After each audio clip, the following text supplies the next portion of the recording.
Muy buenos días a todos. Nuevamente bienvenidos a su canal con mucha energía. Para nosotros siempre es importante su audiencia. Para nosotros siempre es importante que ustedes nos identifiquen como el canal que va a presentar alternativas, propuestas de solución a temas críticos con enfoque multidisciplinario.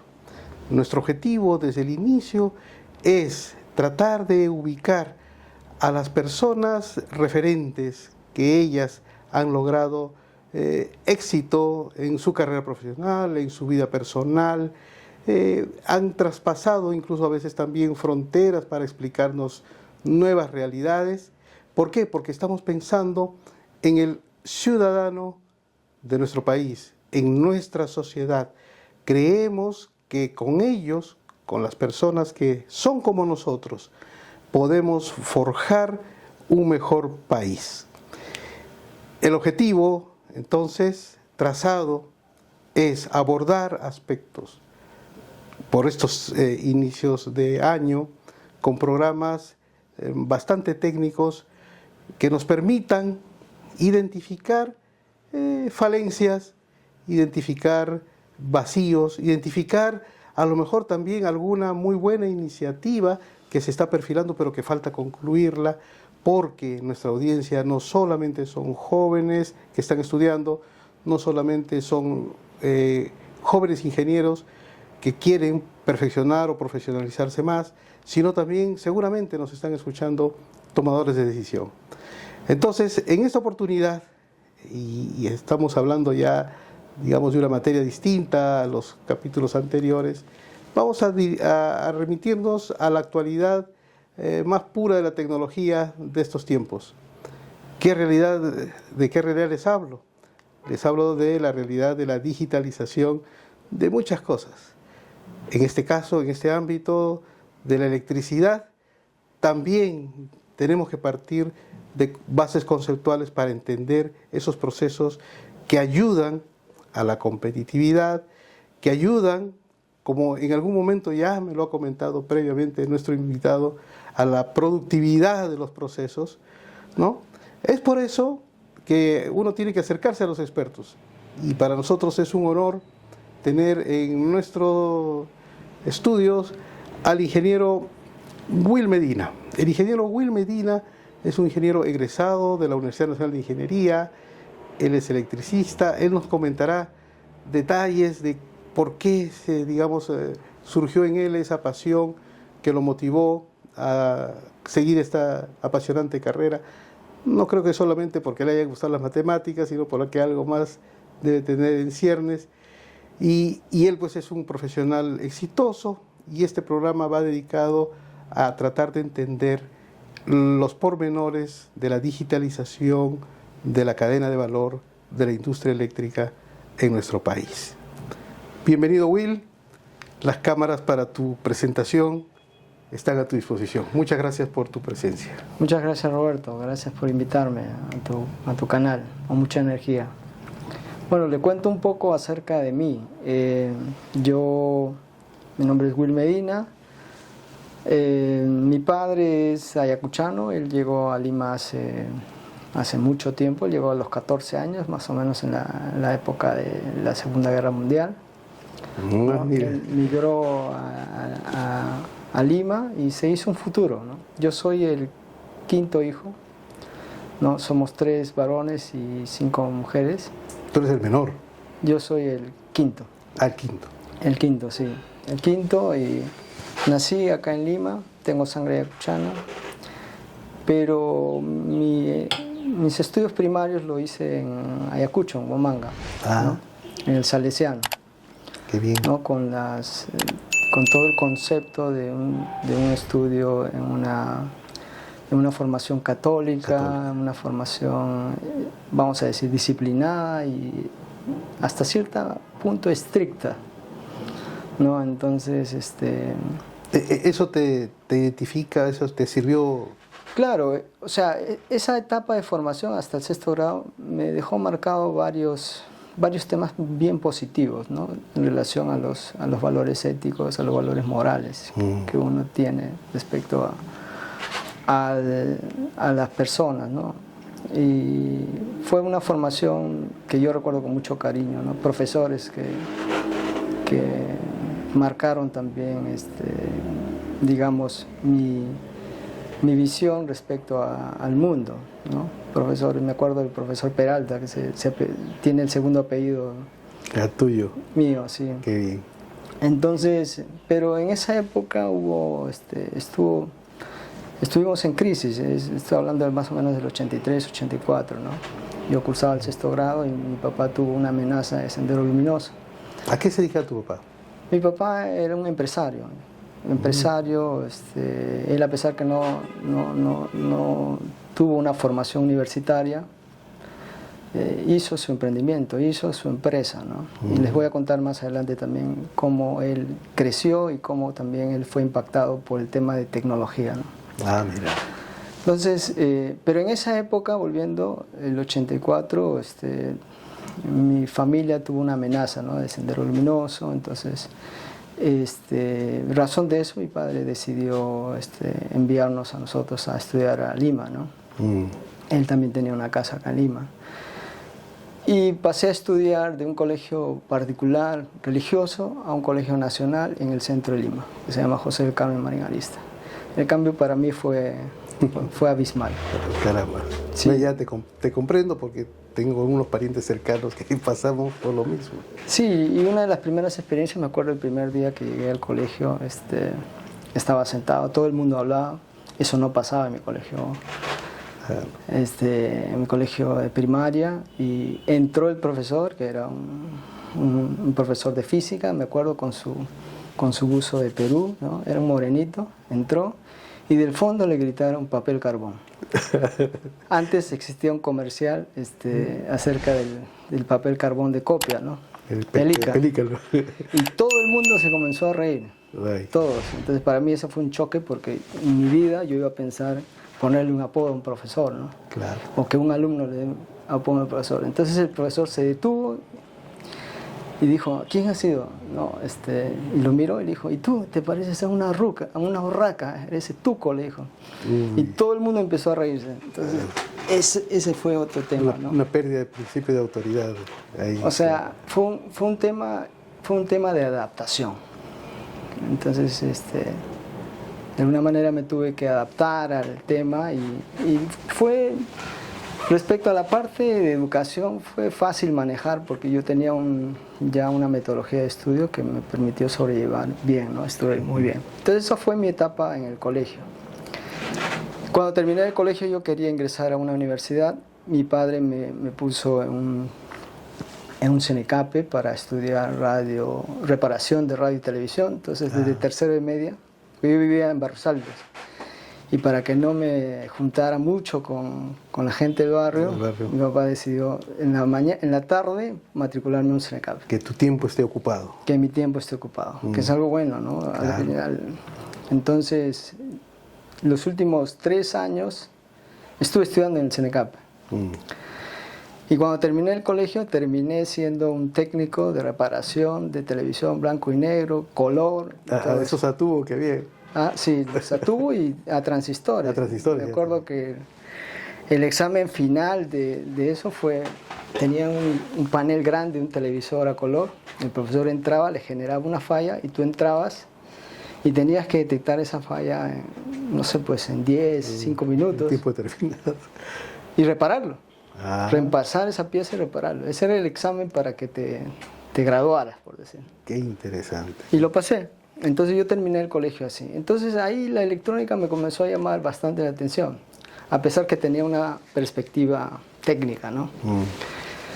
Entonces cuando salí del colegio, bueno, todavía no sabía exactamente a qué universidad iba a ir. Me acuerdo que en el colegio me hicieron un test vocacional y prácticamente podía estudiar cualquier cosa. Estabas con buenas condiciones, digamos. Sí, en realidad de capacidad intelectual. creo que esos test no son tan precisos. Porque no, pero el IQ del peruano promedio es un IQ, no sé, que lo hemos heredado creo genéticamente desde nuestra gran cultura. Probablemente. Sí, sí, todos somos muy buenos. A ver, vamos. Entonces decidí ingresar a una universidad.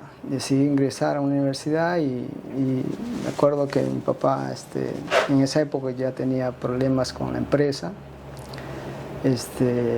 Lo que pasa es que él trabajaba en la industria de la música, ¿no?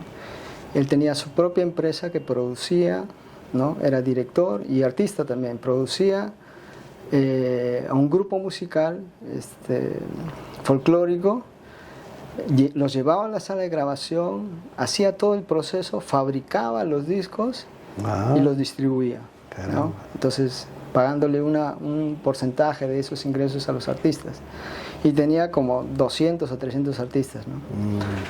Entonces esa industria de la música pasó por el disco de vinilo al cassette, del cassette pasó al CD, y del CD pasó al streaming, y de ahí ya sabemos ahora que los reyes pues de esa industria es Spotify, ¿no? Por ejemplo, ¿no? Entonces, y en ese proceso él no pudo ver lo que iba a venir, no pudo ver, se trató de adaptar del disco al cassette, pero ya no pudo del cassette al CD. Entonces eso yo lo vi.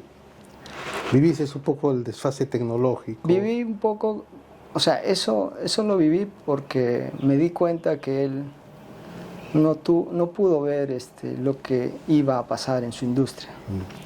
Y por tanto no se pudo anticipar. Claro, los procesos de innovación que seguramente va a ser más Claro. Y eso es algo que, por ejemplo, yo traté de desarrollar desde siempre de manera inconsciente, ¿no? Tratar de desarrollar una visión respecto a juntar ciertos requisitos o ciertas tendencias, ciertos insights de hábitos, de entornos, de tecnología, ¿no? Para poder predecir por dónde va a comenzar a predominar ciertas tecnologías, ciertos usos, ¿no? Sobre todo en la industria, ¿no? Pero regresando al tema, ¿no? Entonces al punto en donde me quedé. Entonces yo quería ingresar a la universidad y efectivamente, ¿no? Me puse a trabajar y trabajaba de día, y en la noche comencé a estudiar en una academia, César Vallejo. César Vallejo. Sí. Y tu centro de labores era por Paruro, seguramente. Mi centro de labores era... No trabajé... o sea, no trabajaba en el rubro que había estudiado. Me cachueleaba así. De vez en cuando del barrio me llamaban, etcétera, etcétera. Siempre salía. Pero no, necesitaba un trabajo, digamos, más estable. Y dije, si me iba a ir a Paruro, o sea, tenía un pensamiento que se iba ahí, me iba a acostumbrar a ganar mucho dinero y me iba a quedar ahí. Claro. Entonces, por eso es que decidí no trabajar así como técnico, ¿no? Me cacholeaba así, pero no establecerme, o sea, sí. Entonces, ¿qué sucedió? Que empecé a trabajar en una empresa de distribuidora de revistas, ¿no? Y en la mañana y en la tarde estudiaba en Lavallejo. Y así en ese proceso ingresé a la Universidad Villarreal, a Ingeniería en Sistemas, me acuerdo. Ah, mira, ese está ahí. Entonces hice un ciclo, pero comencé a ver, como yo ya estudiaba en Lavallejo, ya tenía más o menos cierto nivel, porque había postulado, la primera vez que postulé a la universidad no pude ingresar. ¿A la Universidad Nacional de Ingeniería? A la uni. A la uni. Entonces, ya ahí se me vino la idea de decir, ¿por qué no? ¿Por qué no la uni? Porque antes era muy lejos, antes era ver la uni como era una situación muy difícil, ¿no? Pero ya digamos en la competencia ahí en la academia, decía, ¿por qué no? Si el de al lado puede, yo también puedo. Claro. Entonces, efectivamente. Y a pesar de que Lavallejo tenía unos problemas que planteaban muy complicados, y bueno, tenía un nivel muy importante. Sí, me acuerdo que una de las primeras veces que entré en uno de los simulacros ahí, me dieron la hojita para resolver. Mientras yo iba en la primera, el de a mi lado ya había resuelto 10 y estaba botando la hoja. Entonces eso me frustraba un poco. Pero dije, esto no, si él lo puede hacer, yo lo puedo hacer, y eventualmente en algún momento lo voy a poder desarrollar. Y efectivamente eso pasó, ¿no? Entonces entré a los sistemas, pero me di cuenta que no era para mí la vida real. No era para mí por muchas cosas, porque yo pensaba, tenía en mi cabeza que yo podía acceder a la mejor universidad posible que estaba bajo mi control, ¿no?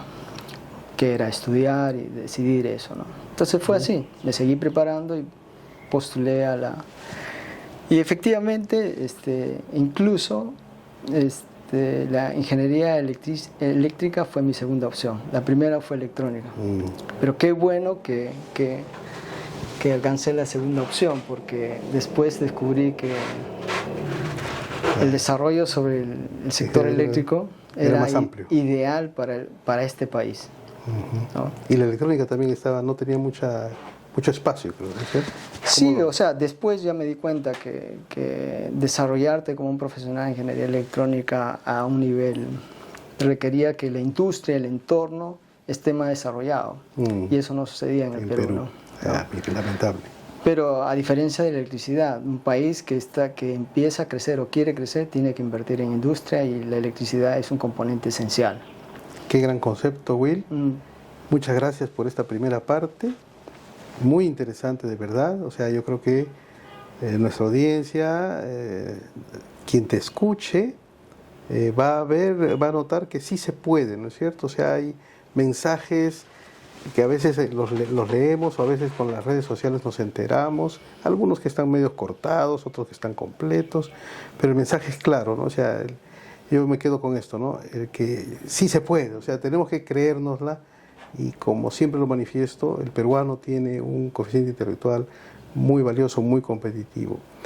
Y llegaste a la Universidad de Ingeniería y eso es electricidad, y entonces entraste al ámbito de lo que ahora vamos a tratar en la entrevista, la cadena de valor de la industria eléctrica, que requiere cada vez ahora estar a la altura de los grandes sistemas que hay ya muy modernos en el mundo, y que eso implica no solamente pues contar con fuentes energéticas, con los procesos clásicos para su desarrollo digamos operativo y comercial, sino que falta, ahí yo pienso, es una visión que tengo, tú eres más experto de esto, en esto, hay detalles bastante específicos que van a fortalecer a esas actividades, ¿no? Principalmente, yo creo que a todas las actividades en la cadena de valor, pero dejo el espacio para que tú puedas plantear un poco tu visión en esta transformación digital que está en curso.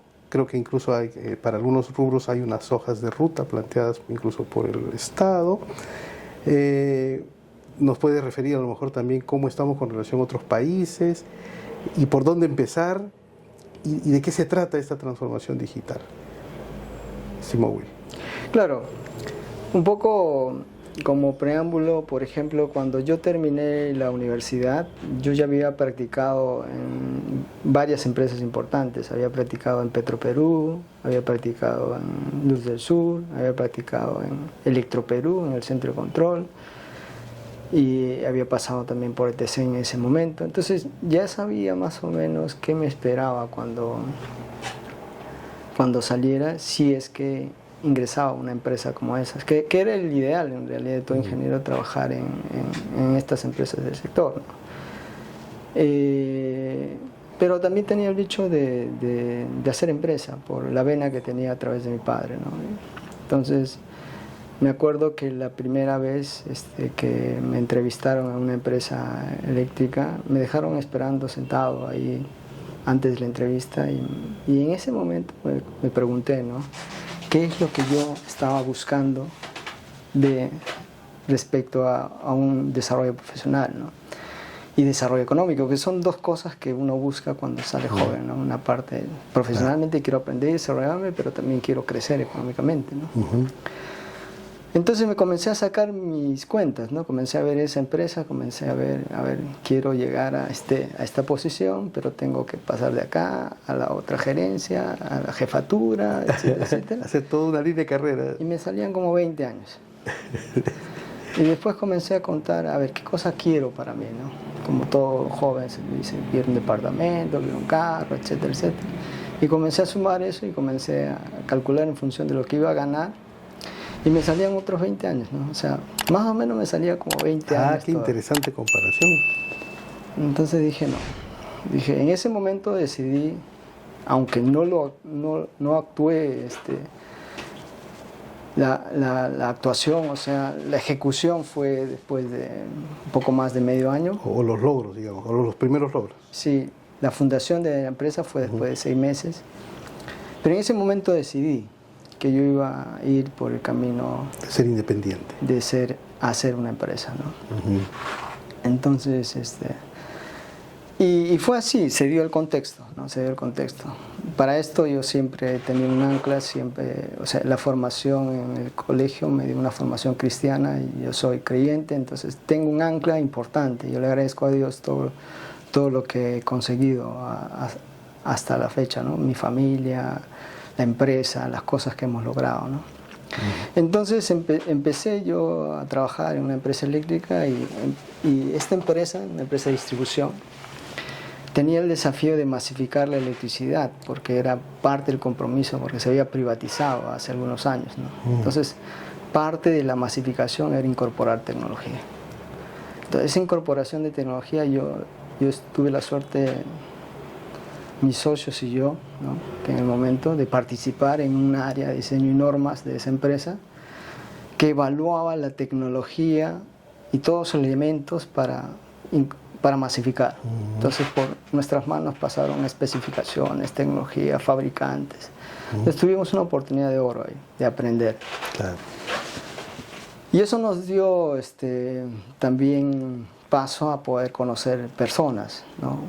Me acuerdo que después del conocimiento de eso, nos recomendaron un amigo, que ahora es un amigo, mi amigo compadre que trabajaba en la empresa eléctrica, me recomendó hablar, porque un fabricante le pidió, oye, ¿con quién puedo trabajar? Tengo una línea de relés de protecciones alemana que quiero trabajar y desarrollar el mercado en Perú. Me recomendó. Muy bien. Y empezamos ahí. Empezamos a meternos ya como una empresa que desarrolla tecnología, adapta tecnología para resolver un proceso crítico, ¿no? Que en este caso era protecciones eléctricas, ¿no? Protecciones eléctricas. Y el desafío era competir con las empresas instaladas, con los incumbentes, con las grandes empresas que ya existían en el Perú. Era un desafío que preferimos no evaluarlo tanto, sino lanzarse a la piscina y comenzar a trabajar. Y costó mucho posicionar. Pero ese esfuerzo, de acuerdo que empezamos la empresa en el tercer piso de mi socio Diógenes con una computadora, ¿no? Entonces, armaban y desarmaban la computadora practicando. Esa computadora era nuestro activo. Ese era el activo, 800 soles, el activo de la empresa, el primer activo de la empresa. Entonces empezamos a hacer eso y empezamos a trabajar específicamente con esta empresa eléctrica en la parte de diseño y normalización. Claro. Ahí comenzamos a tener el background, el background acerca de las redes, principalmente de la red de distribución. Tecnología, no solamente asociado a la protección, sino también a la red misma, al tipo de cable autosoportado, los transformadores de corriente, los estándares, las normas IEC, etcétera, ¿no? Entonces, por nuestras manos pasaba el tema, la responsabilidad de normalizar, estandarizar, ¿no? Entonces, ¿cómo, o sea, Electrolima, digamos, las empresas que se privatizaron, heredaron de Electrolima, digamos, una situación no tan estandarizada? Sí, tenían estándares, pero eran estándares antiguos.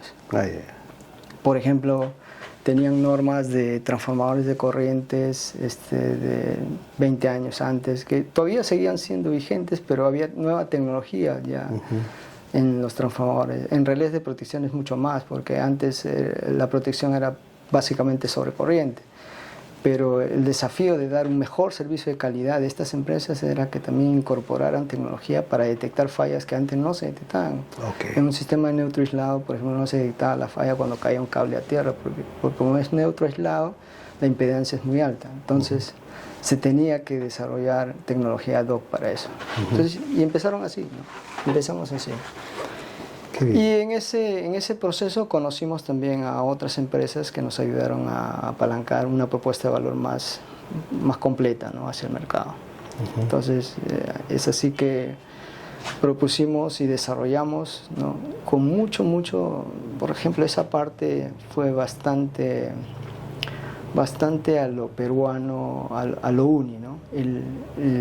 El autoestudio, ¿no? El tema, autodidactas.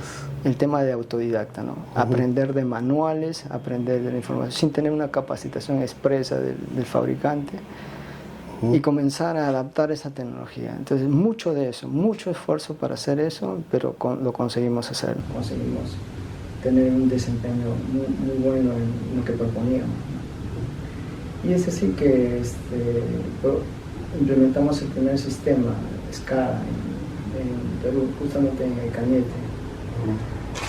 Y ahí empezó nuestro crecimiento del proyecto. Esta es la primera gran experiencia que nos, digamos, impulsó ya con mucho conocimiento de cierres, ¿no? De años ya de, digamos, ir indagando y sobre todo, aprendiendo. Llega ese peldaño, gran peldaño, y después tiene una proyección mayor hasta esos tiempos. Claro. Entonces, en esos tiempos ya, ahí sí tu experiencia de la transformación digital. Correcto. Para nuestros desafíos que tenemos ahora. Correcto. Estamos hablando de 2001, 2002, nosotros comenzamos a ver no solamente el tema de automatizar los procesos, sino de comenzar a ver que comenzaron a haber cambios del uso, de la forma del uso de la electricidad, ¿no? A este tiempo ya, por ejemplo, el concepto de SCADA, que es supervisión, control y adquisición de datos, ya es un concepto no obsoleto, pero ya es un concepto menor para lo que la tecnología tiene que tener para gestionar las empresas de distribución. Tal vez justamente para que abordes con mayor, digamos, integridad ese tema, tal vez primero hablamos de los datos. Alguna vez yo escuché a expertos también como tú, ya del otro lado, no de las empresas que brindan servicio, sino de las que tienen que estar siempre en constante actualización para justamente soportar las buenas prácticas para con el ciudadano, o sea, una empresa de distribución. Yeah. Y escuché a algunos de ellos decir, antes teníamos poca información, o sea, poca data, o sea, la data estaba allí, pero no se la colectaba, o sea, no se la recogía. Ahora que hay la posibilidad de tener, digamos, elementos más baratos, ¿no?, disponibles en la subestación, ahora lo hacen, ¿no? Por muchas razones, digamos que ellos saben más que tú seguramente lo sabes. Y entonces esa información o esa data que era, vamos a poner un valor, así que era como 1, ahora escuché por ahí que es ahora algo así como 8, como 10, ¿no? Entonces, dice, el gran desafío entonces ahora es traer todo ese volumen de información hacia un bus, hacia un contenedor de esa información, y ellos ahí decían, entonces ahora ya tenemos la información acá, la data acá se transforma en información, ese es otro desafío. Y después también decir, ¿qué hacemos con tanta información? Claro. Entonces, ahí yo creo que es un poco claro, hay 5 elementos que podemos hablar. Por ejemplo, uno es el que tú mencionas, que es el tema de Big Data, ¿no? Big Data y la hipervisión, porque tú necesitas procesar esa información y necesitas que la persona que va a tomar la decisión no solamente tenga una visión centralizada, sino una hipervisión. Y eso está asociado a los centros integrados de operaciones. Hay una tendencia asociada a esto, porque hay más información, ¿no? Entonces, ese es un elemento, la Big Data y la hipervisión. El segundo elemento es el tema asociado con las comunicaciones. Las comunicaciones, tú para extraer información, específicamente en los procesos eléctricos, en los procesos de agua o de gas, necesitas tu transmisión confiable, un sistema de comunicación ad hoc, que puede servir para procesos operativos o procesos comerciales, traer información del medidor o traer información de un recloser, de un interruptor, de una subestación.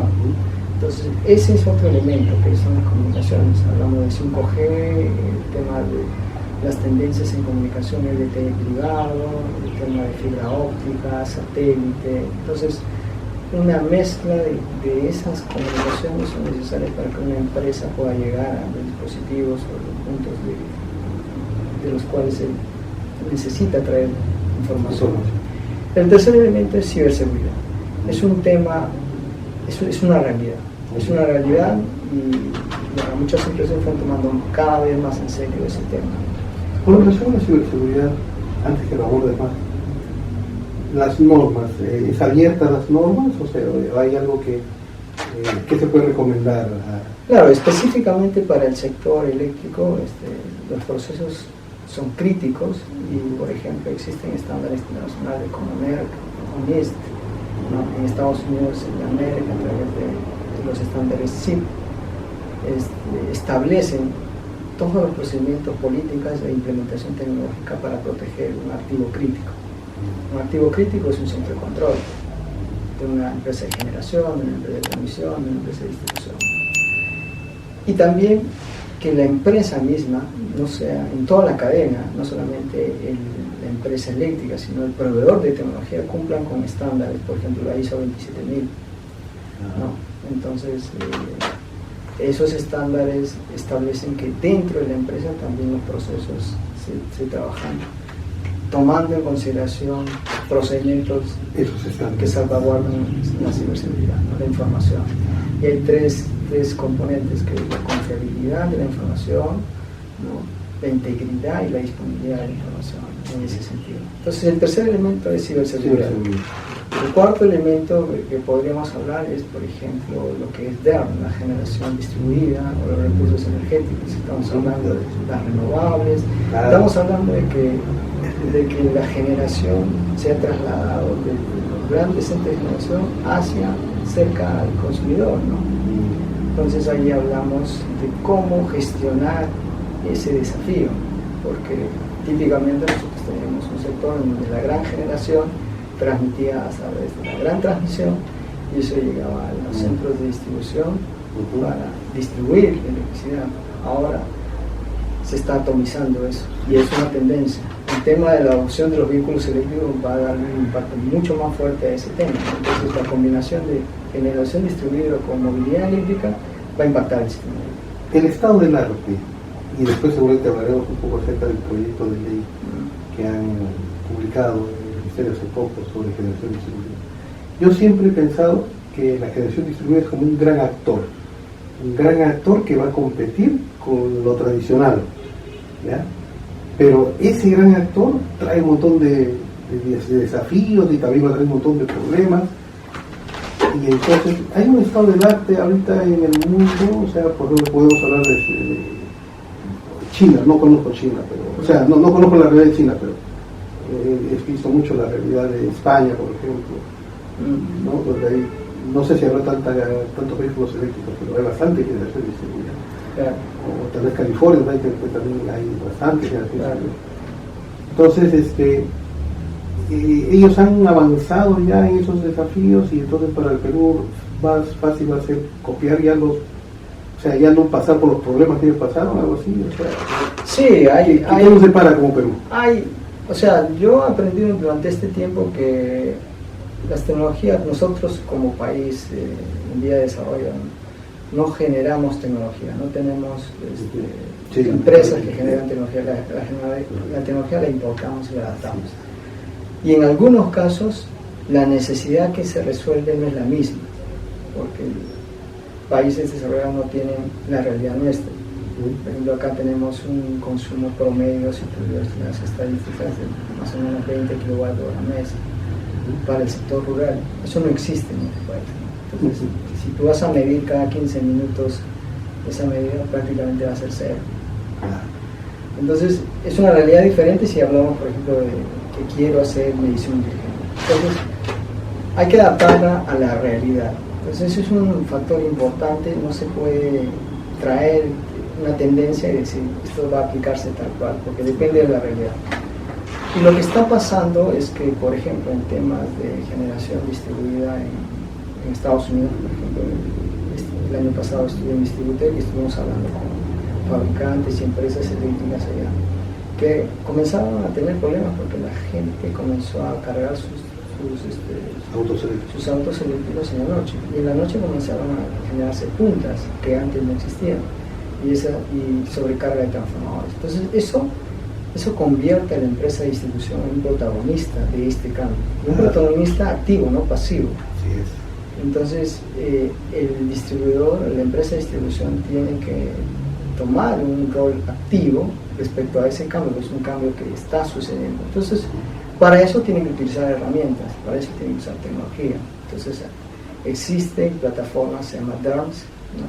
Que es básicamente sistemas de gestión de recursos distribuidos que permiten gestionar eso, desde vehículos eléctricos, virtual power plants. Entonces, ya existen soluciones a eso que están funcionando. Entonces, yo creo que no se puede implementar generación distribuida solamente incentivando a que el usuario genere, sino también dando una señal de protagonismo y también de aceptación de que se debe tener herramientas para poder gestionar ese, entre paréntesis, caos que se puede generar.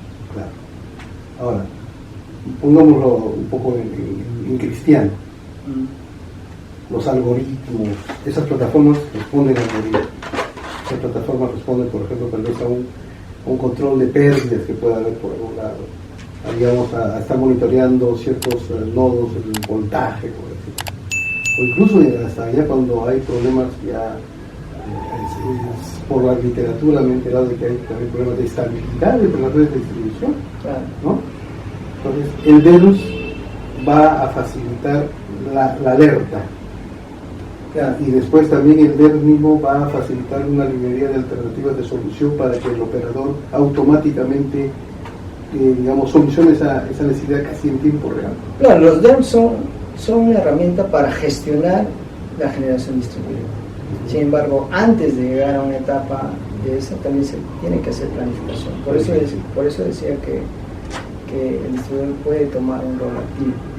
Por ejemplo, en un alimentador él puede determinar para los años 1, 2 o 3, o por decir 2025, 26 o 27, imaginemos que la gente va a comenzar a instalar generación distribuida, darles alternativas, porque ellos tienen toda la información de la red, tienen la granularidad de la red, pueden hacer correr flujos, pueden determinar en ese estado actual cuánto puede soportar. Eso se llama capability o capacidad, e incluso aprovechar eso para postergar inversiones, para postergar, reforzar inversiones, y decir, este es el plan, este alimentador soporta generación distribuida en estos niveles, en estos puntos, en estos años, y lo que hace es ordena el crecimiento.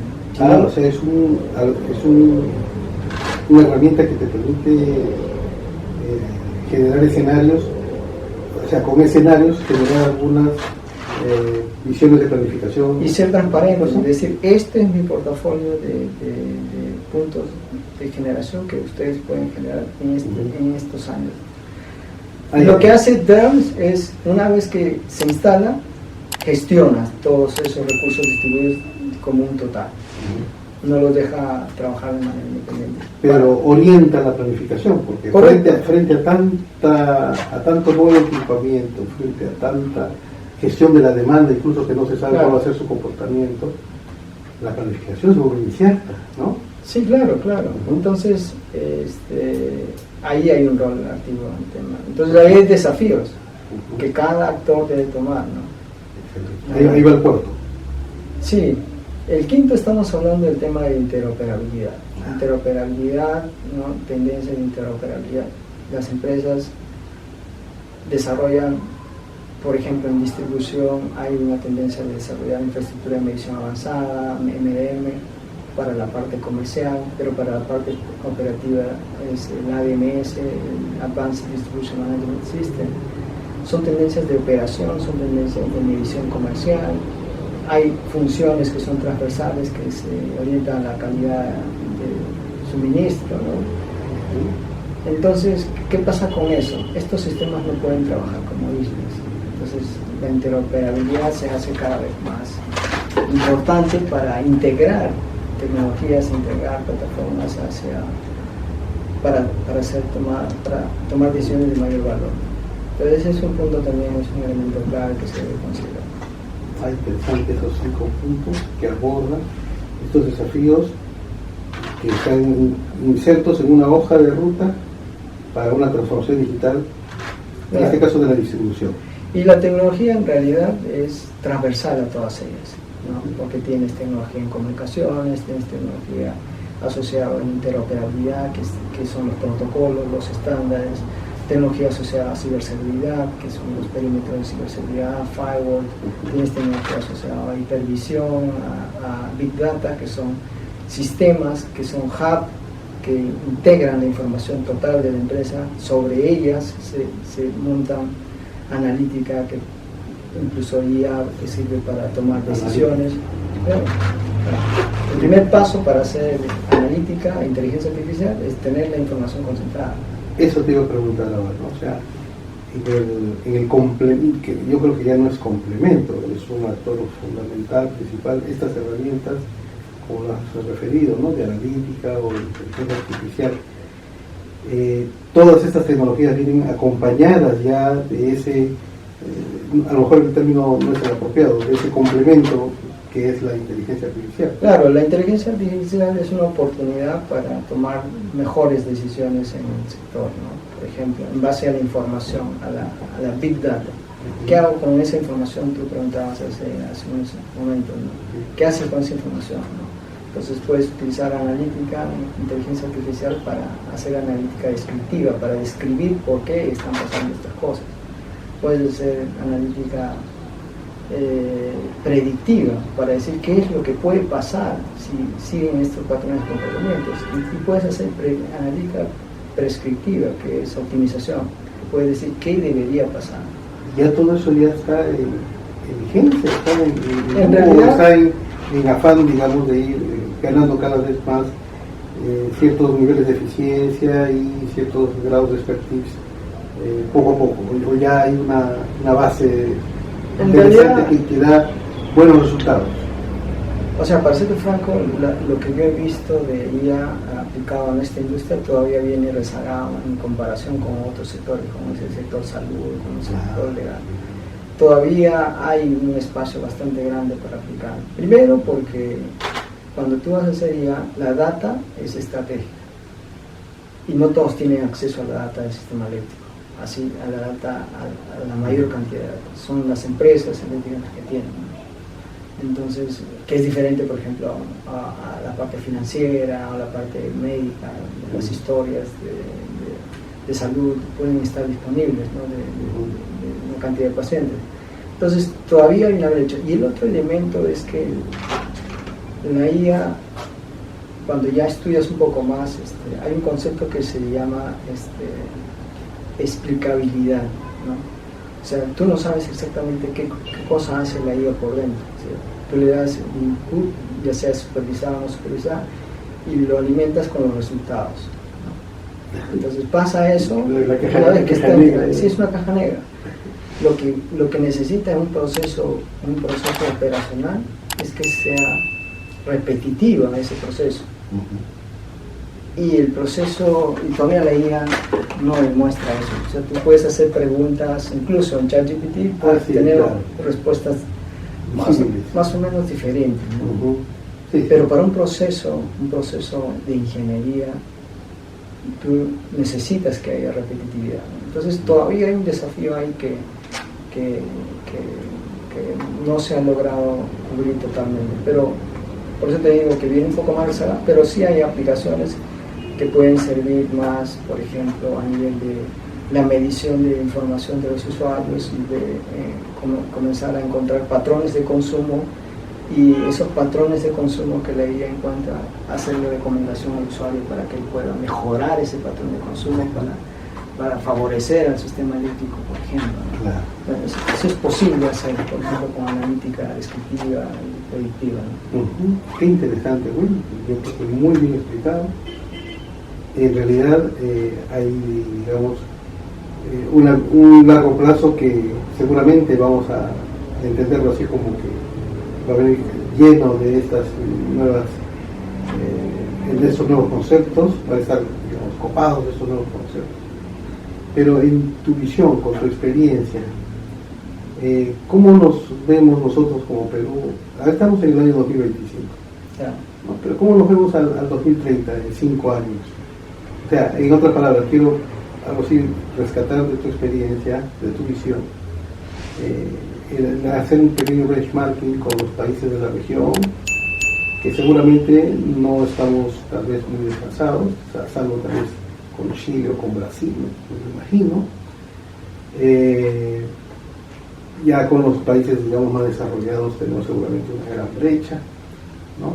Pero ¿cómo nos vamos a alejar un poco si no se toman algunas acciones inmediatas, ¿no? Ahora, en estos tiempos, desde el punto de vista ya sea normativo o regulatorio, ¿no? Conociendo que, por ejemplo, muchos ya están opinando en las redes, ¿no? El proyecto de reglamento de generación de seguridad que se ha prepublicado, ¿no? Para opiniones, es un proyecto, digamos, si bien es cierto, por su relevancia es importante porque el Perú ya merece tener un reglamento, aunque sea, digamos, en una primera fase, ¿no? Con bastantes limitaciones, ¿no? Que no está enfocado tal vez, digamos, a un tema de negocio o de potenciar un gran negocio, sino más bien tal vez de ordenar primero la casa, ¿no?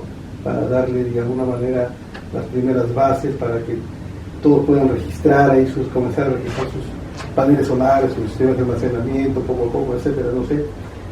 Entonces, ¿qué? De aquí al 2030, ¿cómo nos ves? ¿Cómo ves este panorama y qué es lo que falta? Bueno, hay temas positivos porque estamos cada vez más en un mundo donde la información es un activo, un gran activo, ¿no? Entonces la explotación de esa información cada vez va a ser más importante. La penetración, por ejemplo, de las comunicaciones en el país es una vez más altas. Eso ayuda a que haya información, ¿no? O sea, si bien es cierto, no puede tener su LCD, su UHD en su casa, en el sector rural, pero tiene su celular. Y tiene un celular smartphone. Entonces, eso te da ciertas ventajas, ¿no? Entonces, sin embargo, hay también amenazas como el tema de la ciberseguridad, que cada vez, y eso ligado a la inteligencia artificial, cada vez se convierte en algo serio que debe regularse, ¿no? Entonces, vivimos en un país donde el nivel de delincuencia es alto, ¿no? Sí. Es alto, ¿no? Entonces eso se ha sofisticado también. Eso se va a sofisticar cada vez más, ¿no? Entonces ese es un problema. Las entidades, principales entidades estatales están siendo vulneradas y extraen información como si nada, ¿no? Esa es una preocupación porque esa información tú la puedes conseguir en internet, puedes pedir la información completa de alguien, ¿no? Entonces son amenazas que entonces el tema de la ciberseguridad y la protección de eso va a ser un tema relevante. En nuestra industria yo veo que cada vez, como he visto una tendencia, que la gran generación se está atomizando, ¿no? La parte de distribución, ¿no? Los modelos de negocio van a tener que ya cambiar, ¿no? Los roles van a ser cada vez más, el consumidor va a tomar un rol más importante, ¿no? Y eso es algo que digamos va a generar que entren otros protagonistas, otros actores, ¿no? En este sector. ¿Por qué? Porque la electricidad pues es un bien básico y nadie va a dejar de usar electricidad. ¿Cómo ves el desarrollo de los sistemas de almacenamiento, las baterías? ¿Hay un futuro inmediato?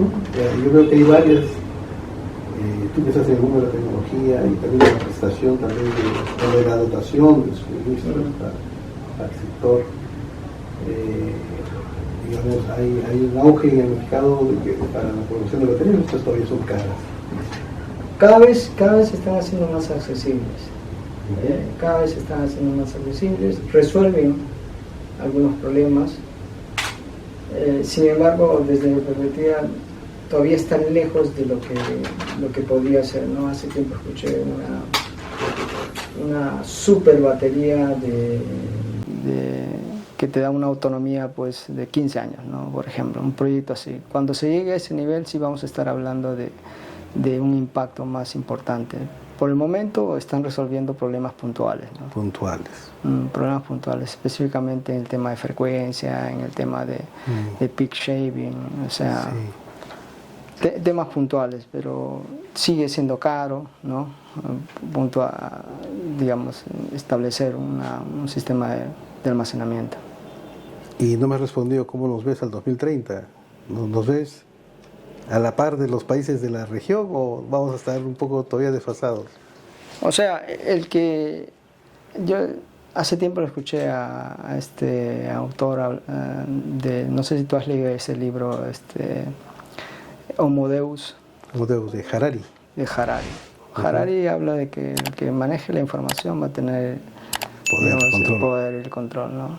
Y eso es algo que nosotros vamos a tener que aprender a hacer si es que no vamos a... para no quedar rezagados, ¿no? Entonces, eso es algo importante que debemos tomar en cuenta, ¿no? Claro. Gracias, Will. Yo había escuchado a algunos actores del sector, ¿no? Decir, ahora sin reglamento se pueden hacer muchas cosas. Ahora con el reglamento ya no se va a poder hacer tantas cosas.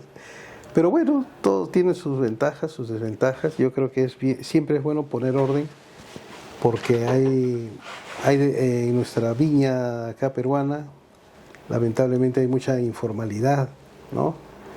Y la economía peruana, tú sabes que no decae, ¿no? Porque, bueno, siempre hay una inyección económica por ahí, pues, producto de un mercado informal, que, bueno, no hace sentir al Perú, a un Perú en recesión o etcétera, pero tarde o temprano pasa la factura, ¿no? Entonces, por ejemplo, y no quiero desviarme del tema, ¿no? La factura es, por ejemplo, y disculpa que entre en la entrevista con un tema medio así de político, pero degrada, por ejemplo, la participación de los partidos políticos en esto de que tener buenos actores, ¿no? para la toma de decisiones. Ese es el caos que puede traer la informalidad. Entonces, estos reglamentos que a veces se dan, se aprueban, sirven para, digamos, de alguna manera tomar acción sobre cierta informalidad, porque puede ser muy peligroso también que cunda la informalidad en el sector, en las redes de electricidad, ¿no? Porque claro, puede generar algún accidente y esas cosas. Sí, correcto. El tema, no sé si tú has escuchado las 5 fuerzas de Porter, ¿no? Uh-huh. Hablaba de qué fuerzas ejercen en el mercado, ¿no? Pero hay una sexta que hablan de el gobierno. El gobierno, a través de sus regulaciones efectivas, puede conseguir dar los incentivos adecuados, ¿no? Sí. Entonces, si no hay un incentivo adecuado también para esto, va a haber un desorden. Y desafortunadamente en la cultura peruana, Pepe el Vivo está muy arraigada, ¿no? Sí. Entonces, tenemos que dar un incentivo ahí adecuado. Y también el Perú no puede hacer grandes cosas como el tema gastronómico, ¿no? Nosotros hemos podido ser una potencia en eso, ¿no? Porque se ha generado una cultura y un círculo virtuoso respecto a eso. Espero que logremos encontrar esos ingredientes para hacer un círculo virtuoso en el sector de energía y generar incentivos y generar un comportamiento y hábitos que beneficien, pues, al país, ¿no? Y el crecimiento, que sea mayormente eso, ¿no? Qué bien, Will. Las palabras que escucho casi ya al final de cómo vamos con producción el tiempo, ¿no? Yo creo que las vas a poder mejorar o perfilar para una reflexión final que te voy a pedir ya casi al final de la entrevista, ¿no? Entonces, un poco aprovechando tu experiencia, Will, por ejemplo, en este tema de la generación distribuida y de los nuevos actores, ¿cuál es tu visión con respecto, por ejemplo, a algo que va a plantear la reforma del sector eléctrico más adelante? Y que creo que ya ha sido analizado, no es que creo, sé que ha sido analizado ya y y es una posibilidad, es un escenario que se plantea para una decisión final. Y es que, por ejemplo, las empresas de distribución como que van a, figurativamente, ¿no?, partirse en dos. Es decir, va a haber una empresa que va a estar velando por la gestión de sus activos, ¿no? Y la gestión de activos, pues, es tratar de optimizar el uso de sus activos para que tengan una buena una vida útil, ¿no?, razonable. Además, para que puedan de alguna manera lograr los mejores estándares, poniendo ojos, ¿no?, toda su atención a la operación, ¿no?, al mantenimiento, a la operación, claro, de la red.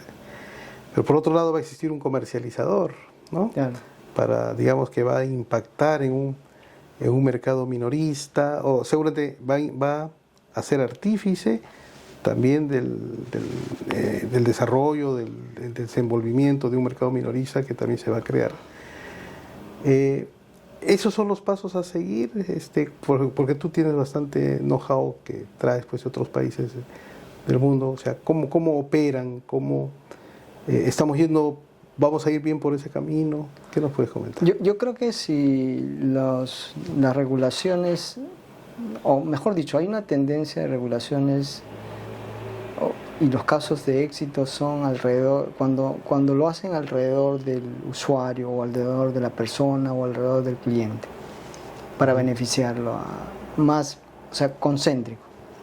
Cuando se hace así, se piensa en más elementos para poder, por ejemplo, esto que tú has mencionado permite una competencia más abierta en la comercialización, y le quita a la empresa que maneja la red, digamos, entre comillas, conflicto de interés, porque él tiene la red y puede establecer mecanismos para que su comercialización sea, digamos, más beneficiosa, ¿no? Entonces, al separar eso, están beneficiando al usuario.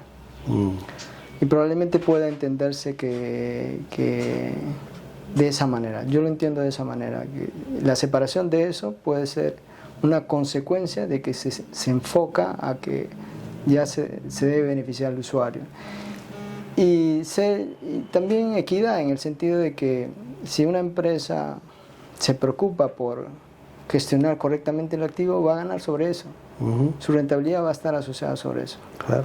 Y hay otro que se va a preocupar por gestionar mejor, comercializar mejor, entregarle la mejor condición al mejor precio al usuario, ¿no? Qué interesante. Y una curiosidad, ¿no? Existen, desde el punto de vista tecnológico, plataformas, está claro lo que has explicado, para el ámbito justamente de la operación, ¿no es cierto?, de las redes, incluso que has aterrizado en esas DERMS, ¿no? Y existe también, me imagino, algunas plataformas tecnológicas para los que van a comercializar, para esos famosos futuros integradores. Claro. O sea, son otras.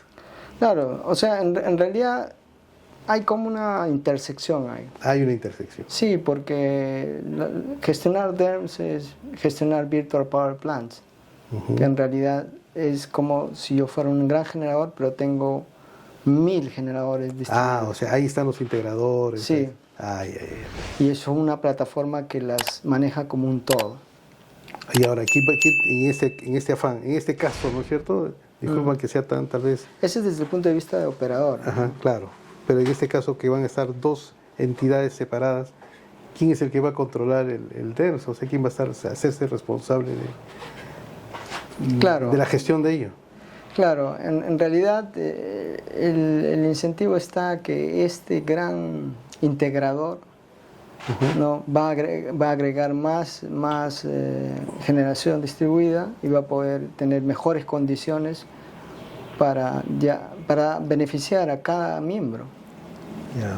Entonces también hay un componente ahí de cómo él ingresa toda esa energía al sistema, ¿no? y el beneficio que genera para sus miembros. O sea, puede haber seguramente entonces, en otras palabras, un gran componente tecnológico ahí, donde todos los actores van a poder consultar. Claro. ¿No? Claro. ¿No? Claro, esa puede ser una salida. Donde tú puedas generar y no tengas que implementar tu propio sistema, sino puede haber alguien que te diga, lo que vas a generar, yo te la voy a gestionar correctamente y te voy a dar las mejores condiciones a que tú lo hubieras hecho solo. Excelente. Y no solamente así, y de cara al sistema es, voy a gestionar todo esto de tal manera de no impactar negativamente al sistema, sino generar oportunidades también de eficiencia energética, ¿no? Muy bien, Will. Dos cosas más. Y con esto a lo mejor comprometo un poco más o menos tus estrategias también, me imagino, porque debes tener comerciales, pero hay algo que yo creo que también todos, los jóvenes, sobre todo la sociedad técnica peruana y del mundo, expectante, ¿no es cierto? Hace poco hemos tenido la inauguración del puerto de Chancay. Tenemos, digamos, conocido que dos empresas que tienen accionariado chino están manejando las distribuidoras de Lima por ahora, ¿no? No se sabe qué va a ser en el futuro, pero al margen de ello, porque yo que tengo algo de experiencia, también sé que todo ha sido un proceso legal, no hay ningún problema de por medio de esa índole. Pero respecto a la tecnología, China ya pues es el foco tecnológico del mundo, ¿no? O sea, ahora, algunos colegas como tú, que expertos ahí en distribución, hemos conversado off the record y han viajado a China, no sé si tú lo has hecho, ¿no? Y me han contado muchas cosas, pero bueno, al margen de ello, ¿cómo ves el devenir, digamos, de cómo nuestro sistema se va a adaptar a esas ofertas tecnológicas que vienen tanto de China como de Occidente? Sabemos que casi todo se fabrica en China, claro. Todo, sí, pero yo supongo que algunas marcas de Occidente tienen ciertas patentes todavía y otras cosas. Pero digamos, hay un riesgo de copamiento de los mercados por temas así de mucho componente chino o más o menos, no sé si está clara la pregunta y esa oportunidad. Sí, o sea, tú te refieres a la adopción de la tecnología en China y de algunas, a lo mejor algunos estándares, ¿no? Porque también se están desarrollando estándares asiáticos. Claro, claro. O sea, yo tengo una perspectiva respecto a tecnología. Primero definamos qué es tecnología, porque de repente algunas personas definen tecnología a un producto tecnológico, tecnología a algo nuevo que ven pero desde mi particular definición, tecnología es el producto tecnológico más personas. Ya. ¿No? Es lo que hace tiempo un profesor me enseñó en la maestría, que me pareció muy interesante su definición, y un profesor de marketing, marketing estratégico, que hablaba que la tecnología, por ejemplo, si tú tienes un gran sistema de resonancia magnética de última generación de marca X, o sea, que cuesta millones, eso no es nada si no tiene a la persona que pueda diagnosticar en base al examen que hace ese dispositivo. Entonces la tecnología, como definición integral que impacta en un país, es el producto tecnológico más las personas. Y esa perspectiva aplica mucho a nuestro país, porque nosotros adoptamos tecnología. Entonces, para adoptar tecnología necesitas personas que haya esa transferencia de conocimiento, no solamente a nivel de operador, sino a nivel también de desarrollador hasta cierto punto. Y yo te puedo segmentar dos cosas. Hay tecnología, hay producto tecnológico que viene y es un commodity. Por ejemplo, puede ser un celular, puede ser un medidor. Claro, ya es un producto estándar.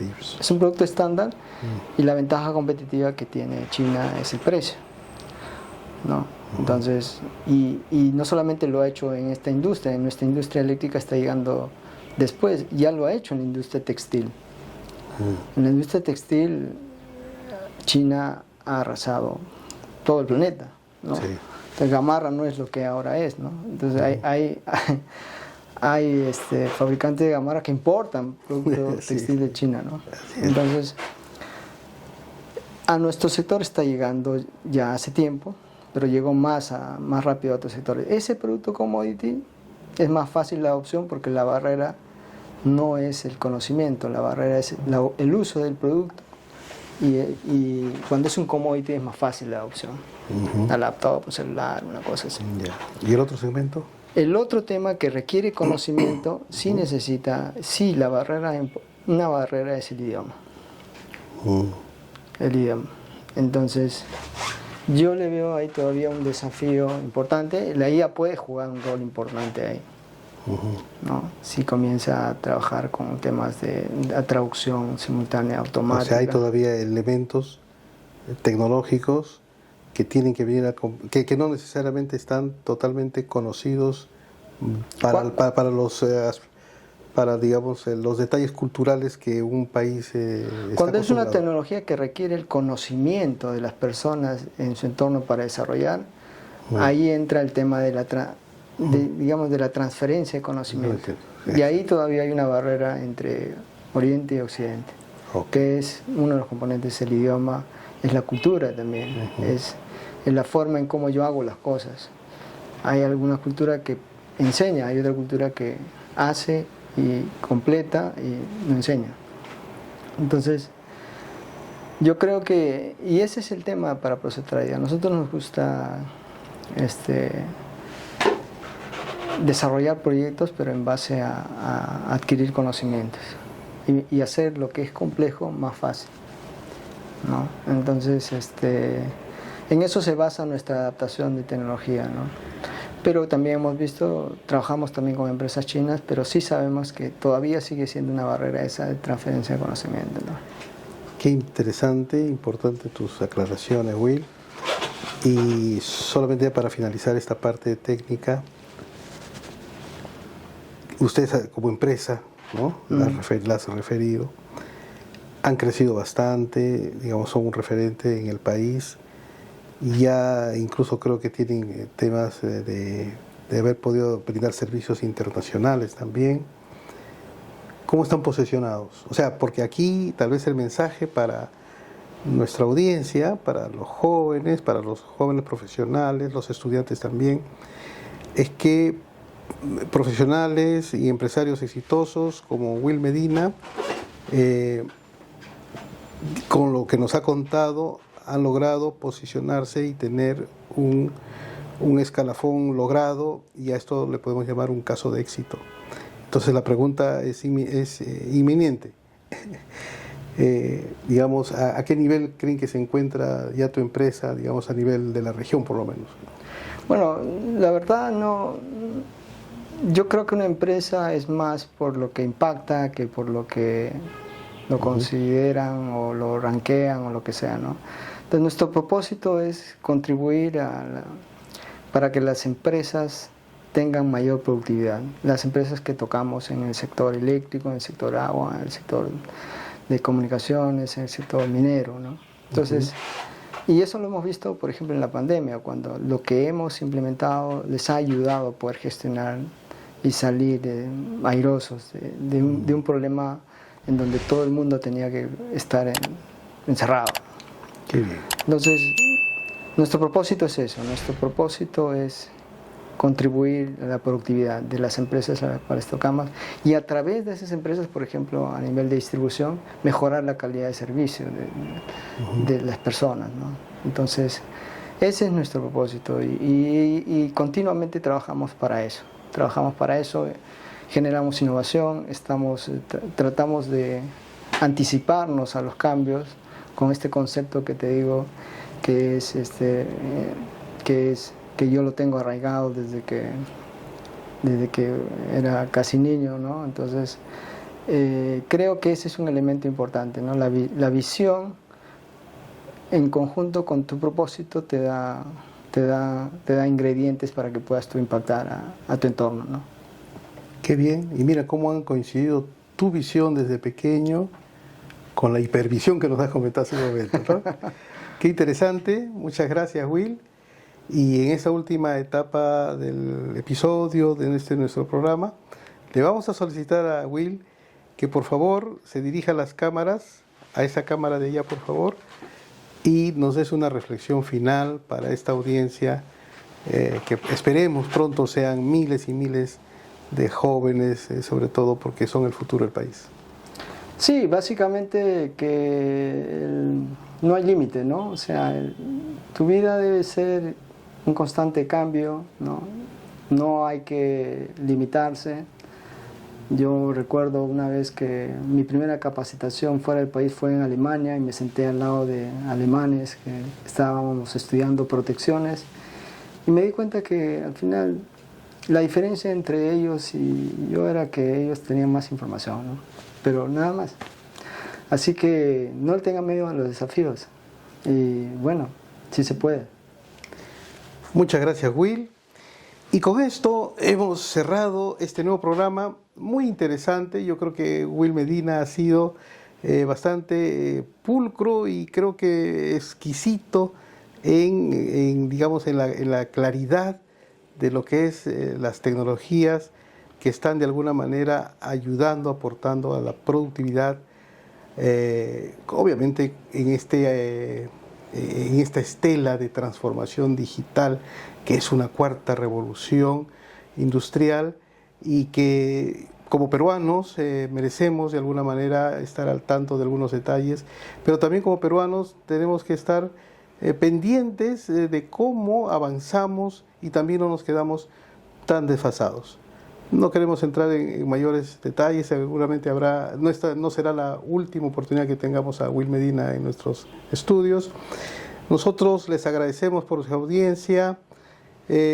Siempre, si les ha gustado la entrevista, por favor, no se olviden de suscribirse, marcar la campanita, dar likes al contenido que más les interese y continúen siguiéndonos en las redes, que para ello el canal con mucha energía y con mucho aprecio destina esfuerzos para poder difundir, para poder comunicar con objetividad, ¿no? Y traer casos de éxito, conceptos nuevos, alternativas de solución a tantos problemas que tiene nuestro país.